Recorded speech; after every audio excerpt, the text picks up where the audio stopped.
There is a silent war going on inside most of us, a war we rarely talk about, not because it's invisible, but because we've normalized it. Waking up feeling drained, drifting through the day with a foggy mind, struggling to feel joy, motivation, or connection. We blame our routines, our jobs, our screens, even the weather. But at the core of it all, there's something deeper.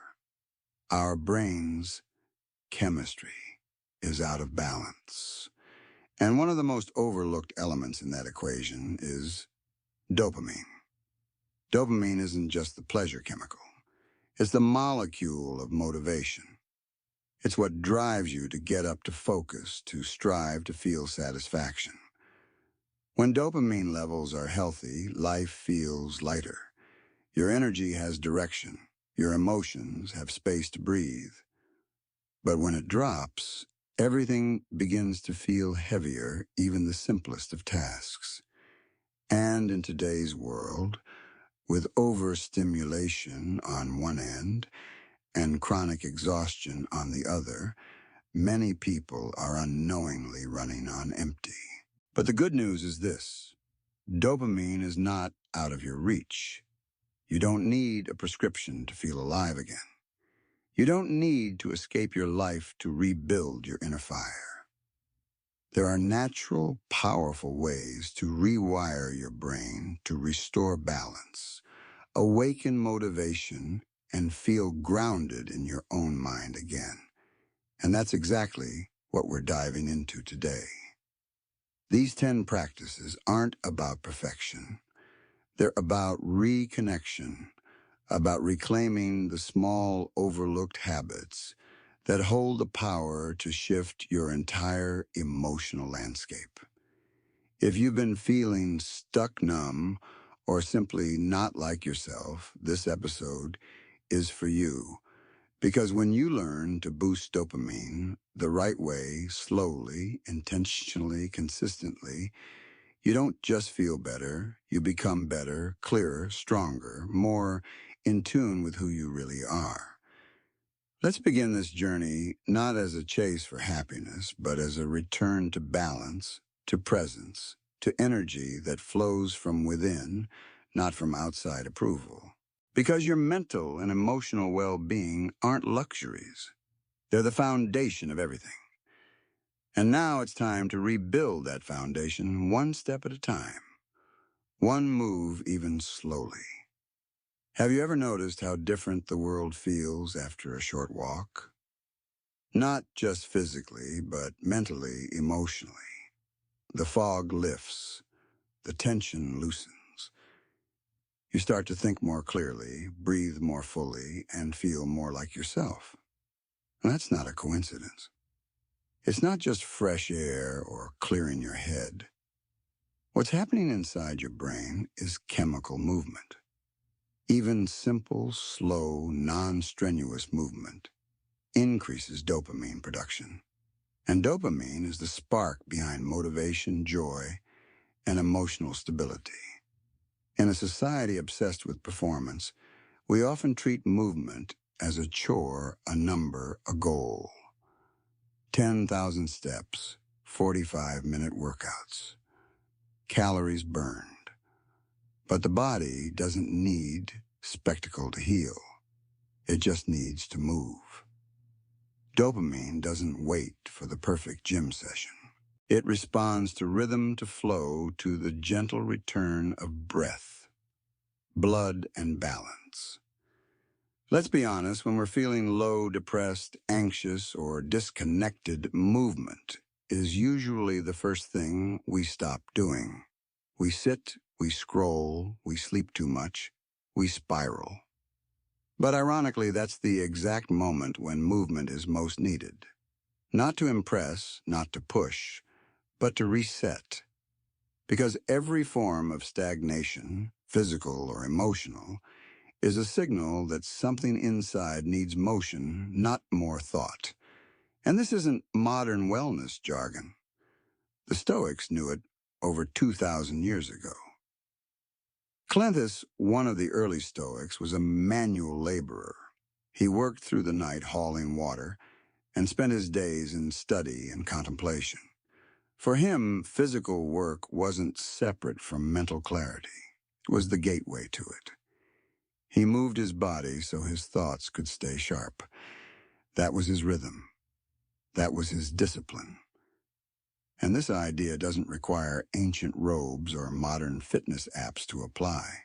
Let's say you're overwhelmed by work. Your instinct might be to sit longer, grind harder, solve it with more thinking. But what if the solution is a 10-minute walk outside? What if the movement itself, the break, the rhythm, the sunlight, the silence, shifts your mental chemistry? Just enough to give you back your clarity. Even on a neurological level, movement helps regulate not just dopamine, but serotonin, norepinephrine, and endorphins, the entire orchestra of your emotional well-being. It doesn't erase problems. It changes your capacity to face them. And here's the best part. It doesn't have to be perfect. You don't have to run. You don't need fancy shoes. You don't need to track anything. You just need to begin. You can start right now. Standing up and stretching your arms, moving your neck gently, walking barefoot through your home with intention. If you're able, go outside. Let your senses meet the real world, not the one in your phone. Do it not because you're broken. Do it because your body was never meant to be still for so long. Do it because motion is truth. Because a mind in motion finds more answers than a mind in isolation. And because healing isn't a dramatic act, it's the slow, steady return to something simple. Presence.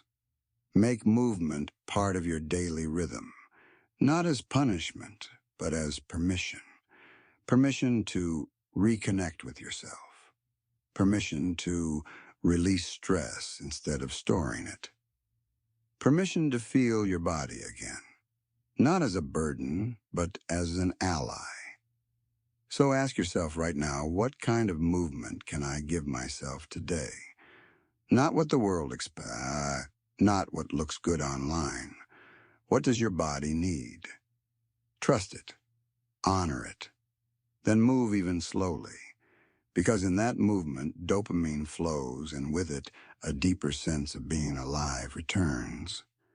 To eat with wisdom, not emotion. What's the first thing many of us reach for when we're sad, bored, or overwhelmed? Not silence, not breath, not reflection. We reach for food. Not because we're hungry, but because we're hurting. And for a brief moment, that bite of something sweet, salty, or comforting seems to numb the noise. But here's what we rarely consider. Every time we eat emotionally, we're not just feeding our bodies, we're rewiring our brains. And more often than not, we're disrupting the natural balance of our most powerful neurotransmitters, including dopamine. Dopamine is deeply connected to nutrition. What you eat literally determines how your brain functions, how you feel emotionally, and how motivated or foggy you become. Protein-rich foods.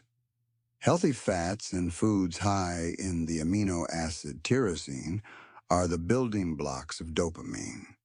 They help your brain generate the fuel it needs to focus, to act, and to feel steady.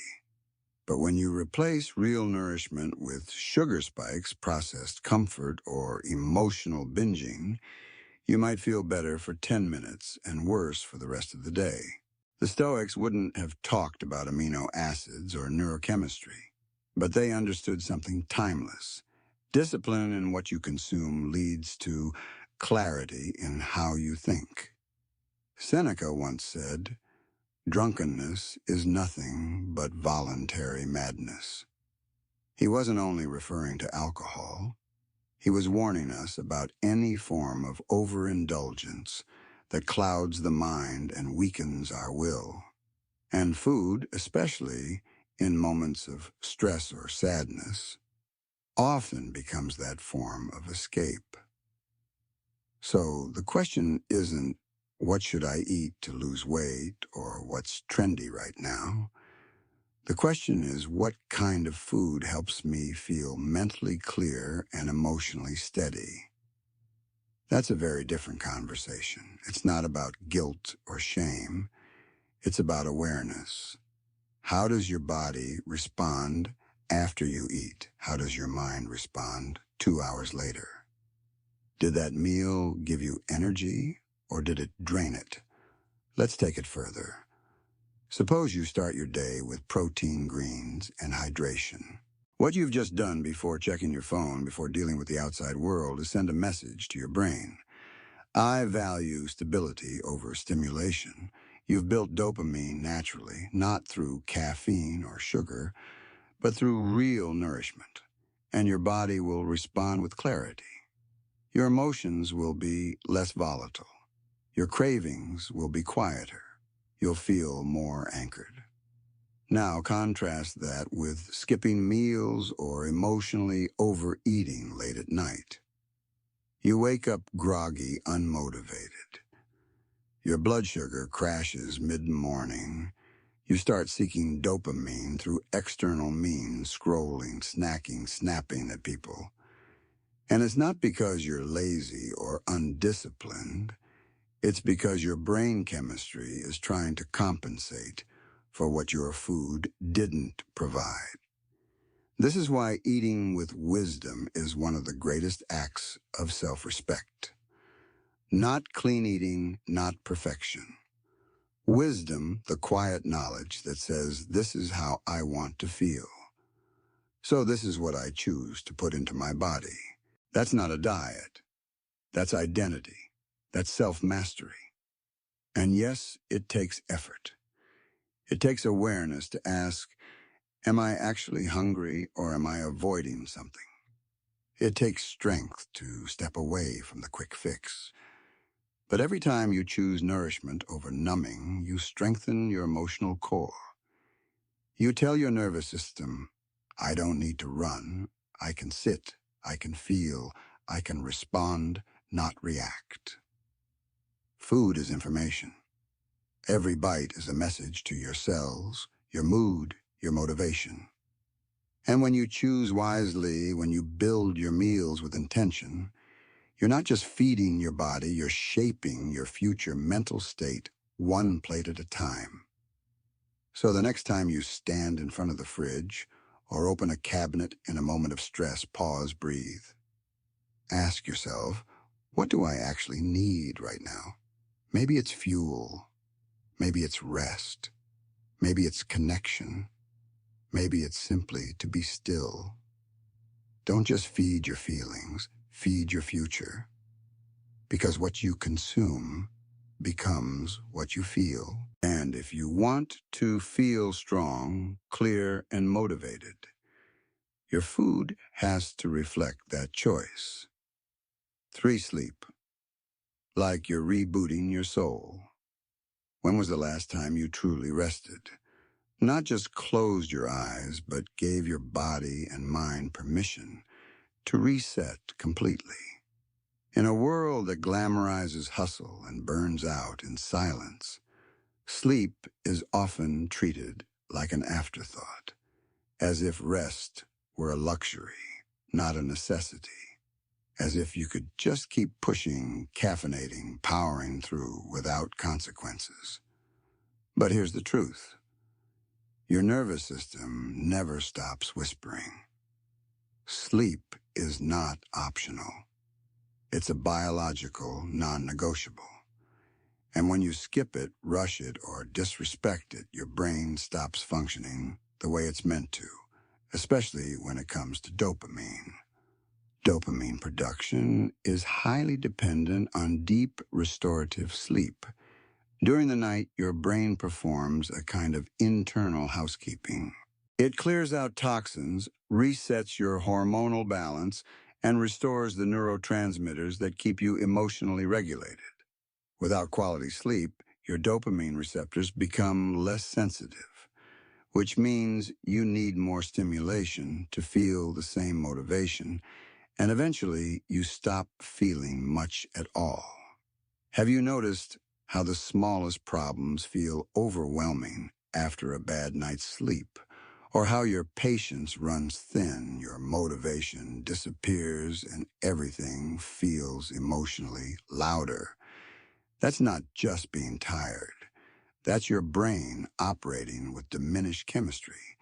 It's trying to function with its internal battery drained, and it can't. Not well, not sustainably. The Stoics may not have had sleep studies or neuroscience, but they understood the connection between rest and reason.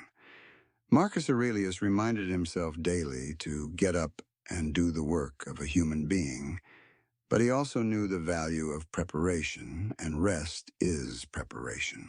It's what allows you to meet the world not as a scattered, reactive mess, but as a calm, clear, capable force. Without it, your philosophy becomes theory. With it, it becomes practice. And yet many of us trade sleep for false productivity.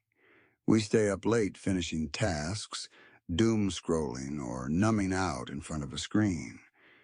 We think we're getting more done, but really we're stealing from tomorrow, from our clarity, our emotional resilience, our ability to show up fully. One of the most powerful decisions you can make for your mental and emotional well-being isn't to work harder. It's to sleep better. This doesn't mean perfection. You don't need 8 hours every single night. But you do need rhythm consistency, a sacred boundary around your evening. One that says, this time is mine. This is when I reboot my soul. Dim the lights. Shut down the noise. Let your mind unwind. Give yourself the gift of transition from the doing to the being, from the noise to the stillness. And no, it won't always be easy. You'll be tempted to check one more message, to finish one more task. But remember this, a tired mind doesn't think it complains. It doesn't solve problems, it creates them. If you want better days, start with better nights. Protect your sleep like your future depends on it, because it does. Make your room a sanctuary. Cool, dark, quiet.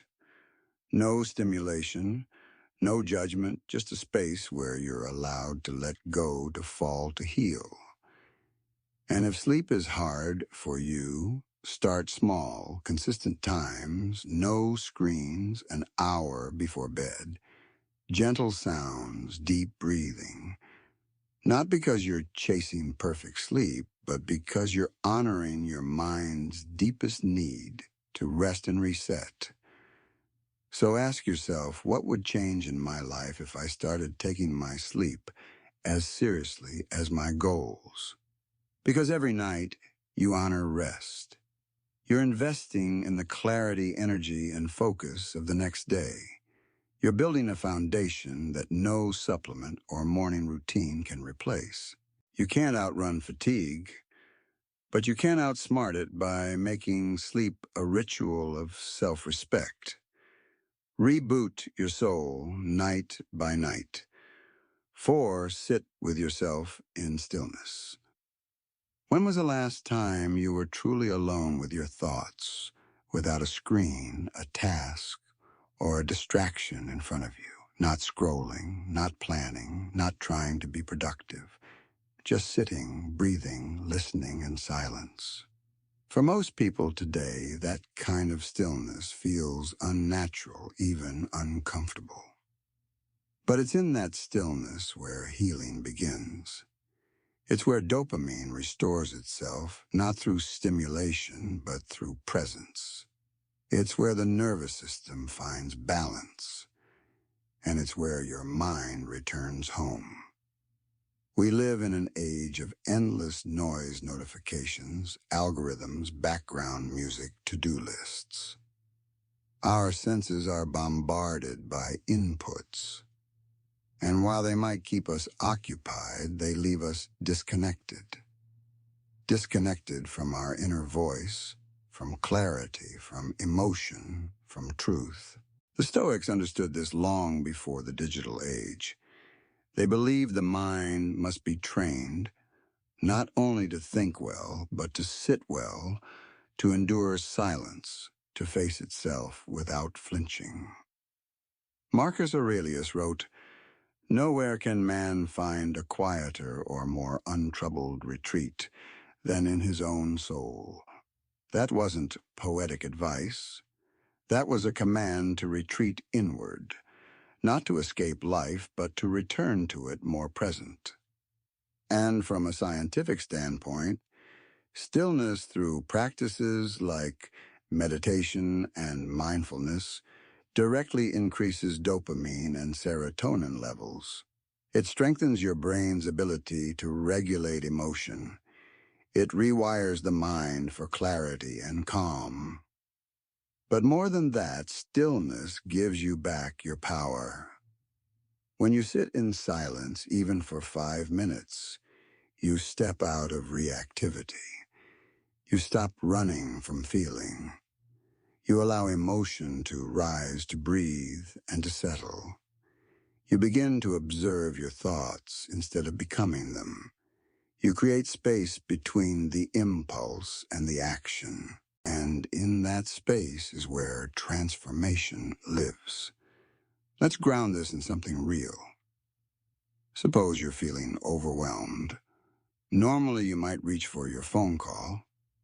Someone eat something, distract yourself. But instead you stop. You sit. You breathe.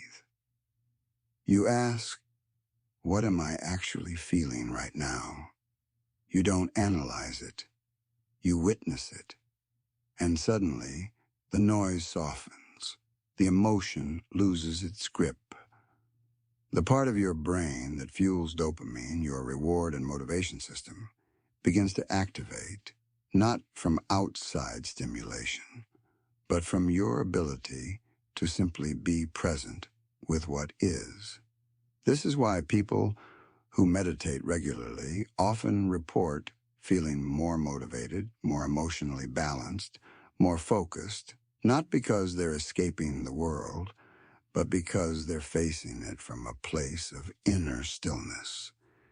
And stillness doesn't have to mean sitting cross-legged in silence for an hour.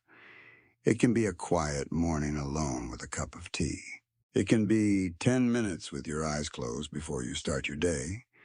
It can be a mindful walk with no phone, just breath and the footsteps.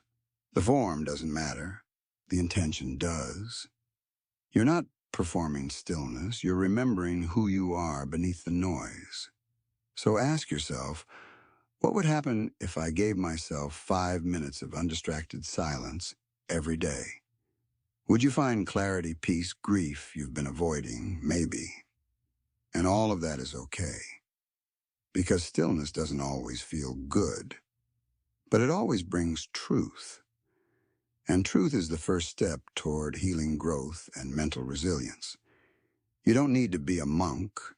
You just need to be willing to pause, to sit, to hear the voice beneath the chaos. Because only in silence do we truly hear our own. And sometimes that voice once heard is all you need to find your way back. 5 set goals and celebrate small wins. Have you ever noticed how good it feels to cross something off your list, even something small? It's not about the task itself. It's about momentum, a sense of progress, a signal to your brain that you're moving forward no matter how slowly. That feeling, that rush of satisfaction, that's dopamine. And it's one of the most powerful natural motivators your brain has if you learn how to work with it instead of against it.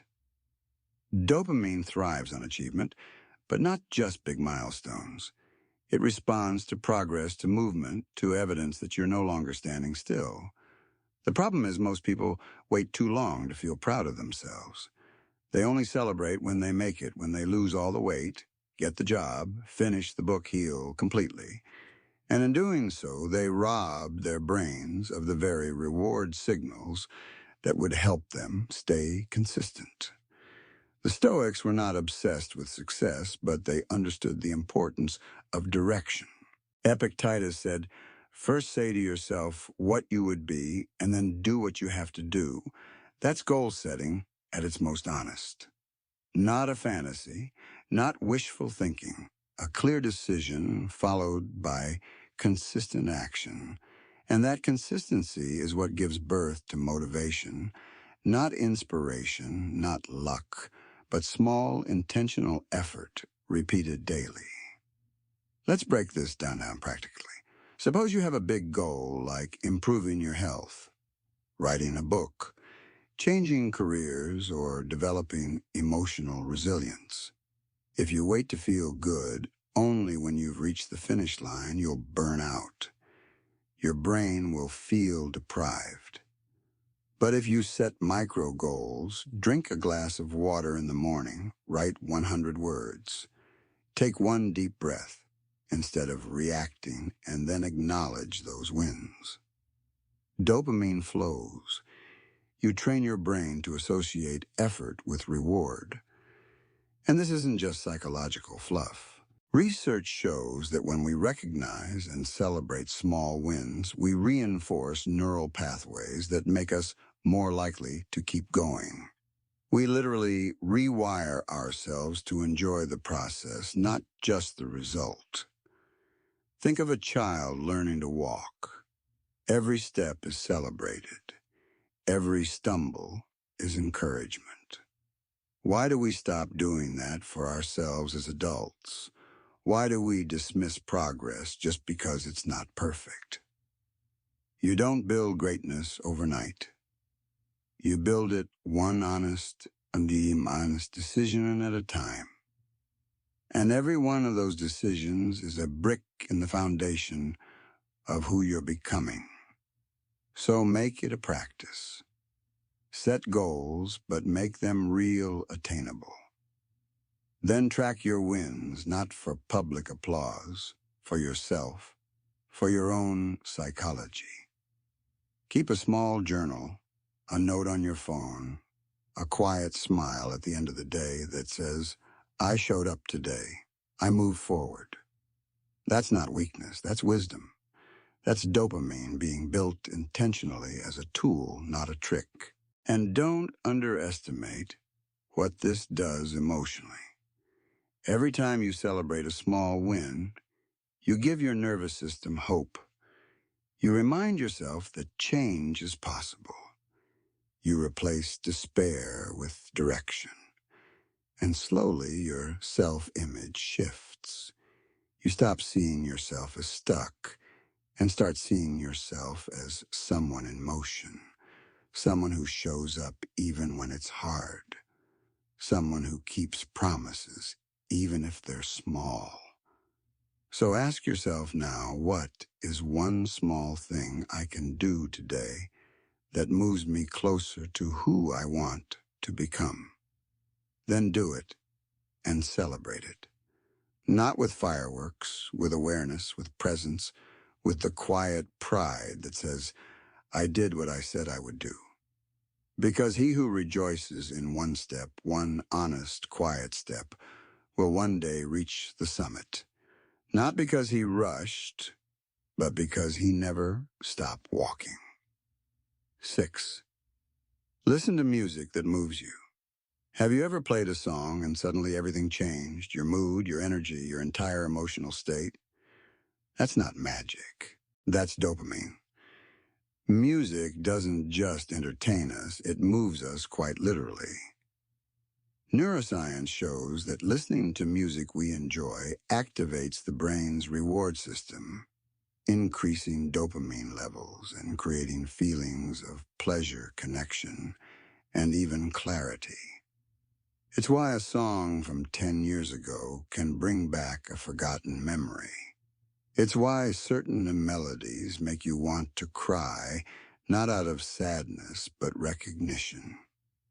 Because music speaks in a language beyond thought. It reaches the parts of us words often can't. And here's the beauty.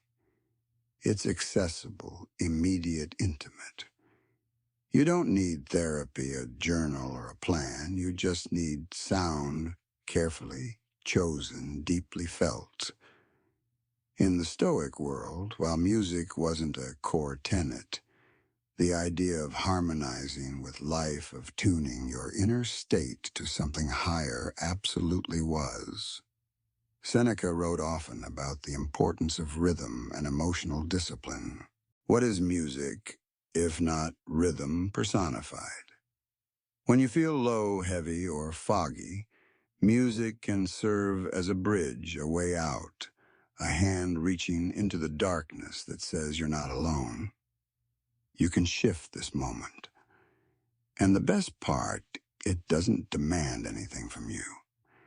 It doesn't ask you to talk, to solve, to explain. It simply offers you an emotional mirror, or sometimes an emotional reset. Let's get practical. You're stuck. You can't focus. You're anxious or flat. Before you reach for another cup of coffee or scroll aimlessly, try this. Close your eyes. Put on a piece of music that truly resonates with you. Not background noise, not filler, but something with meaning. Let it wash over you. Feel where it lands in your body. Notice how your breath changes. Notice if your thoughts soften.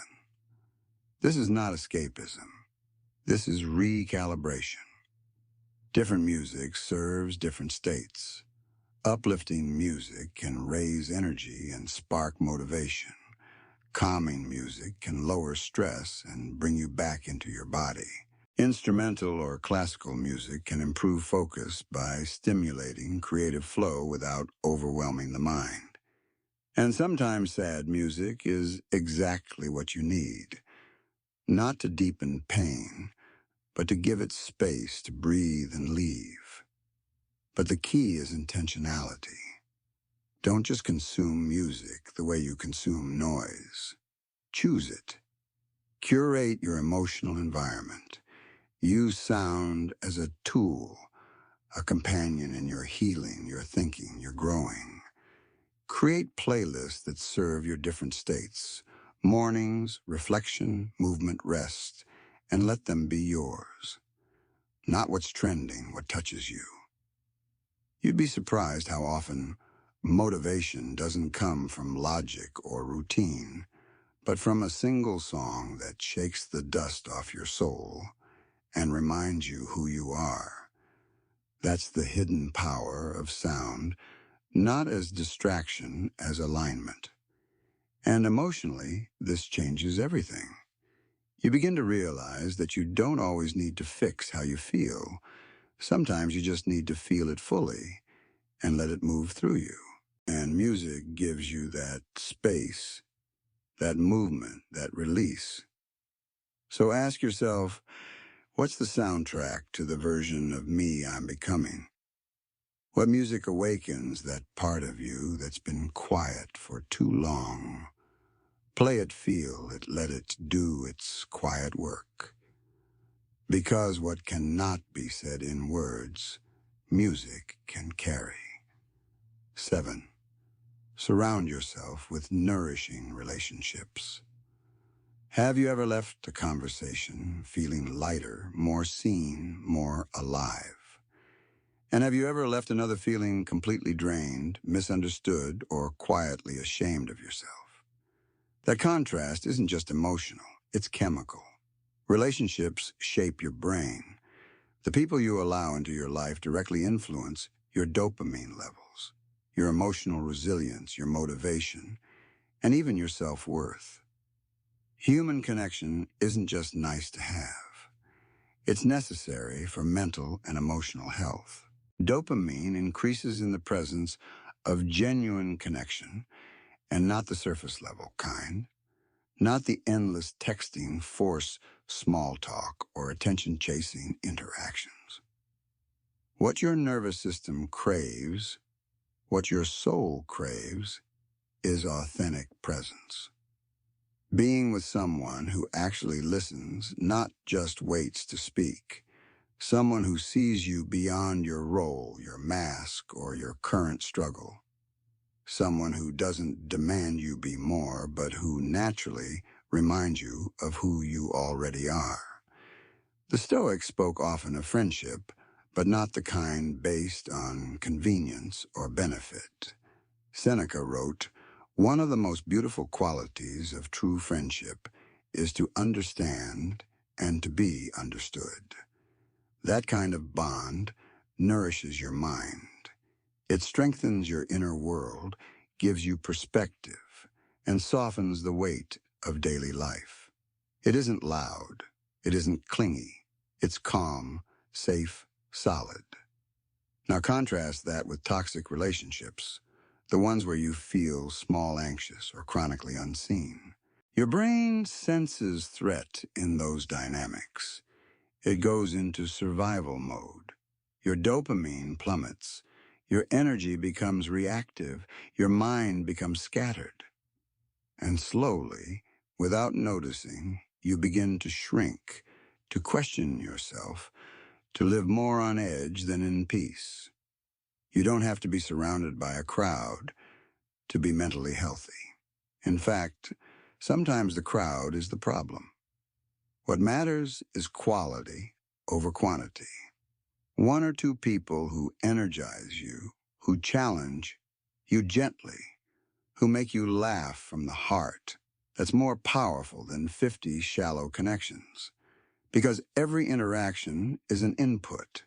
And over time, your brain becomes what it's most consistently exposed to. Let's get practical.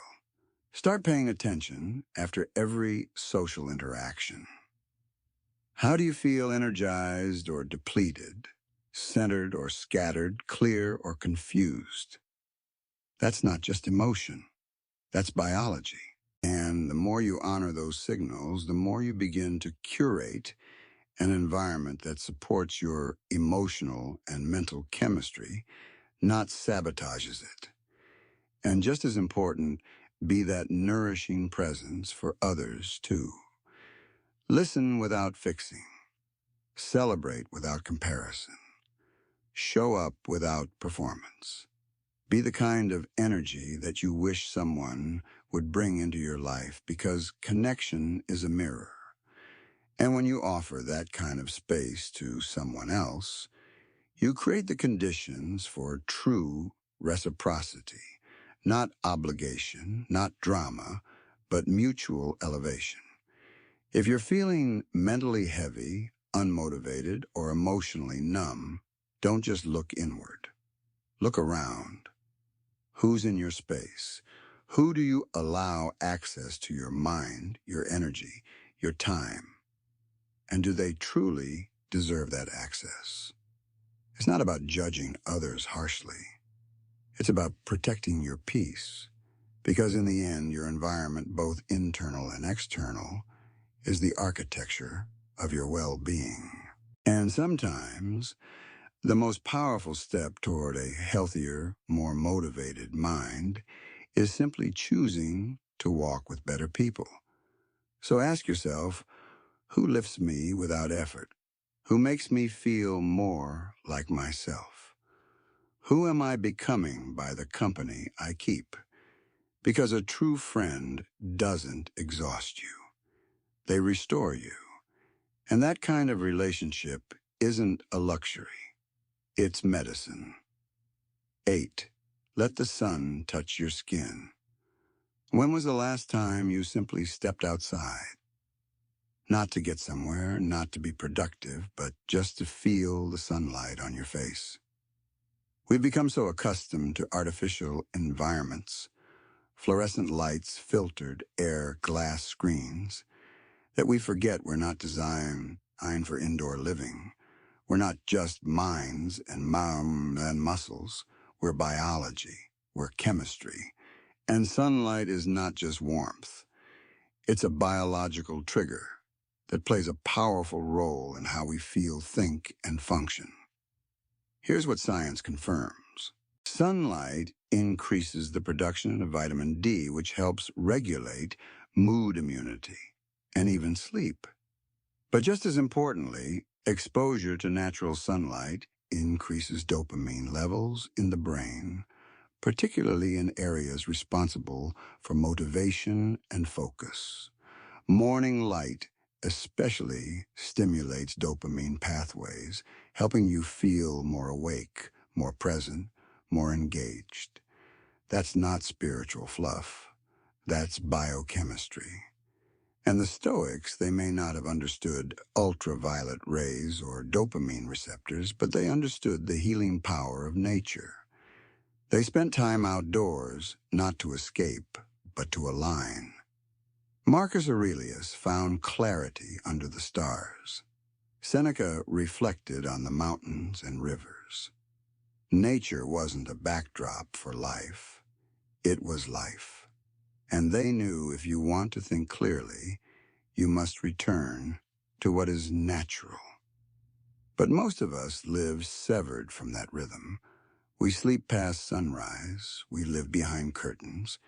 We spend our best hours indoors, in chairs staring at glowing rectangles. And then we wonder why we feel foggy, irritable, restless. It's not weakness, it's misalignment. Your nervous system was built to respond to the sun. It's the original signal for your circadian rhythm, your inner clock. When you ignore it, your dopamine suffers, your sleep suffers, your mood suffers, your willpower weakens. But the solution is simple and beautifully human. Step outside, even for 5 minutes, even if the sky is cloudy. Let your eyes without sunglasses absorb natural light. Let your skin feel the breeze. Let your breath slow down. And don't bring your phone. Don't check your notifications. Just stand, walk, be.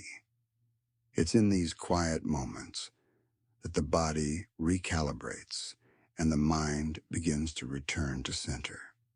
This is not about sunbathing or turning nature into a productivity hack. It's about remembering that you belong to the world, not just the internet. And the world, the real physical world, has its own medicine. A kind that no screen, no supplement, no podcast can replicate. The rhythm of light, the warmth on your skin, the sound of leaves, the stillness of a tree. These are not distractions. They are resets. And here's what happens when you make this a habit. Your mood improves. Your anxiety lowers. Your sleep gets deeper. Your thoughts become more spacious. You start to notice the beauty in things you used to rush past. And slowly your brain begins to thank you with dopamine that flows not from chasing, but from being.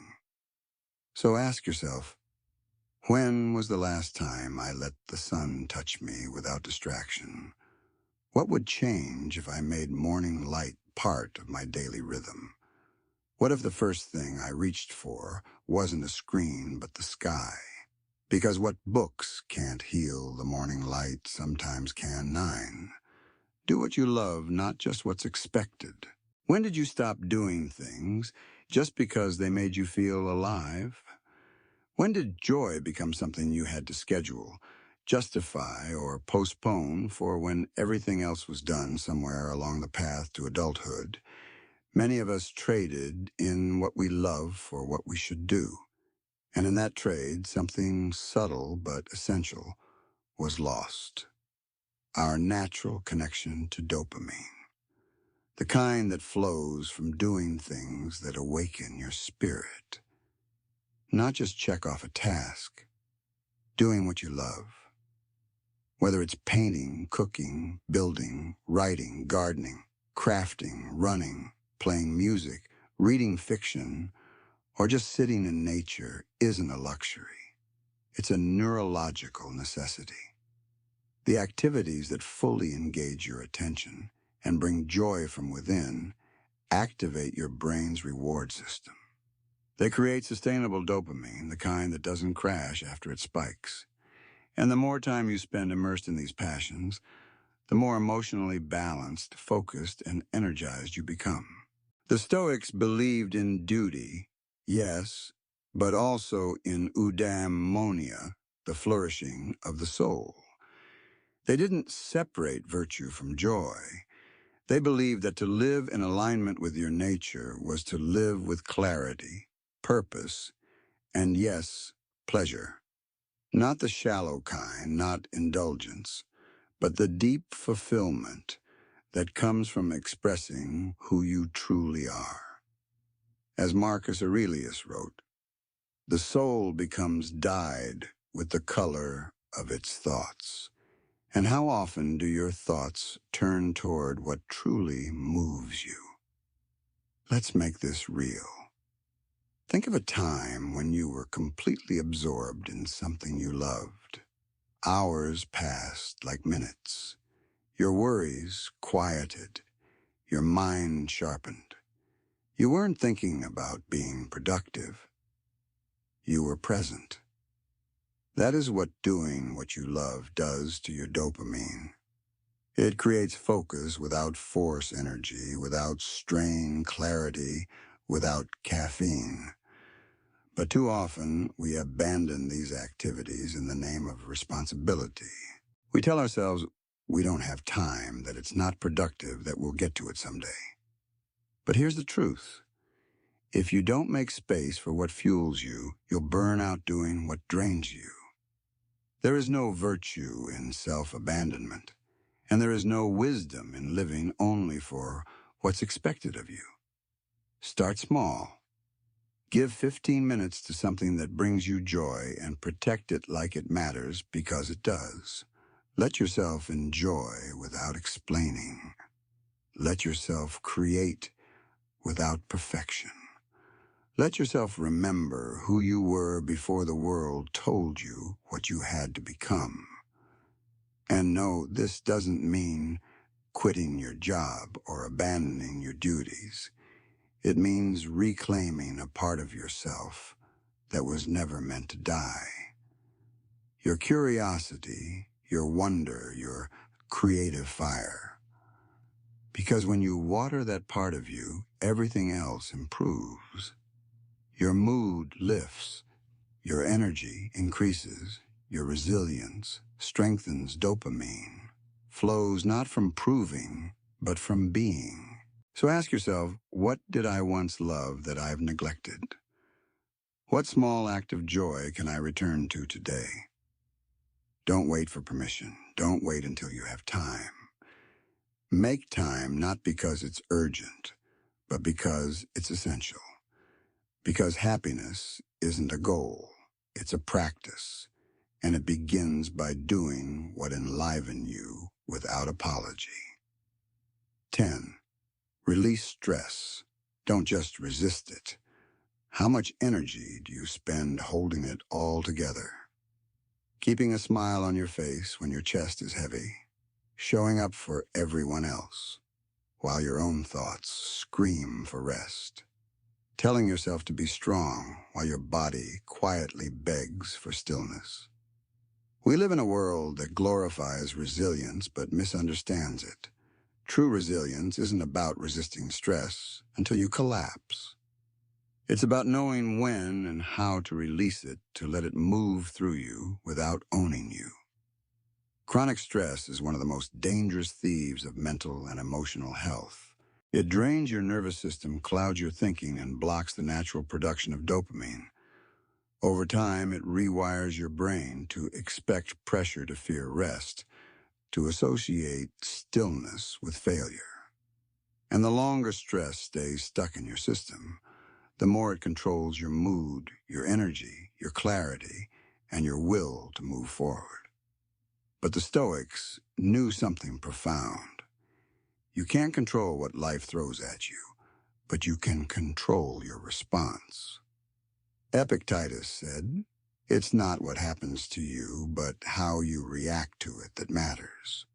That doesn't mean you suppress or ignore what you feel. It means you give yourself the space to process it wisely, gently, intentionally, instead of pretending it doesn't exist. The problem is, most of us don't release stress. We either store it or escape it. We bottle it up, wear it as tension in our shoulders and jaw, or distract ourselves with noise-scrolling, numbing habits. But emotion is energy, and what isn't released stays. It builds. It turns into anxiety, fatigue, restlessness, or even burnout. Releasing stress isn't weakness. It's the very act that allows your nervous system to return to equilibrium and your dopamine levels to rise again naturally. So what does release actually look like? Sometimes it's physical, a long walk, deep breathing, stretching, cold showers, or exercise. Sometimes it's emotional, crying without judgment. Journaling without editing, talking to someone who sees you without fixing you. Sometimes it's spiritual prayer, stillness, gratitude. What matters is not the method, but the intention. You're saying to yourself, I'm allowed to feel this. I'm safe to release this. I'm not defined by this. And here's the beautiful paradox. When you stop trying to resist stress, when you allow it to rise and pass like a wave, you return to yourself. You begin to think clearly again. Your motivation returns. Your emotional bandwidth expands because your brain, freed from the grip of survival, starts producing dopamine again. Not because everything is perfect, but because you're no longer at war with your experience. Make it a practice, a daily ritual of letting go even 5 minutes. Put your hand on your heart and breathe deeply. Name what you're holding. Then exhale it. Not all at once, but bit by bit. Teach your body the safety of release. Let your stress speak, then let it go. Because when the body rests, the heart breathes. And when the heart breathes, the mind speaks clearly. So ask yourself, where am I carrying stress that no longer belongs to me? What would it feel like to release instead of resist? Don't wait for a breakdown. Choose the wisdom of release now, because your peace isn't something to be earned after the work is done. It's part of the work. And the more you release, the more you rise. Your brain is not broken. Your soul is not lazy. You're not unmotivated. You're simply exhausted from chasing balance in a world that never taught you where to look. But the truth is, everything you need to heal, to focus, to feel alive again, it's already inside you. And dopamine, this small but mighty chemical, is just the messenger. What it responds to isn't noise or perfection. It responds to consistency, to intention, to the small acts of self-respect you choose each day. You don't need a radical transformation. You don't need to fix your entire life overnight. What you need is to return to movement, to nourishment, to stillness, to sunlight, to joy, to friendship, to rest, to the daily decisions that tell your nervous system, I am here, I am healing, I am ready to feel again. The Stoics didn't chase happiness. They cultivated clarity. They didn't numb their emotions. They trained their minds to respond instead of react. And that same clarity is available to you right now in your body, in your breath, in the steps you choose after this episode ends. So don't wait for motivation. Build it. Don't wait to feel better. Create the conditions that help you come alive. You have more power than you think. And dopamine. It's not the goal. It's the signal telling you when you're living in alignment and when you're drifting. Start small. Stay consistent. Trust the process, because improving your mental and emotional well-being isn't about chasing intensity. It's about honoring the basics deeply, daily. If this episode helped reset your perspective, share it with someone who needs it. Subscribe for more reflections that reconnect you to what truly matters. And above all, keep showing up. The smallest habits often build the strongest lives.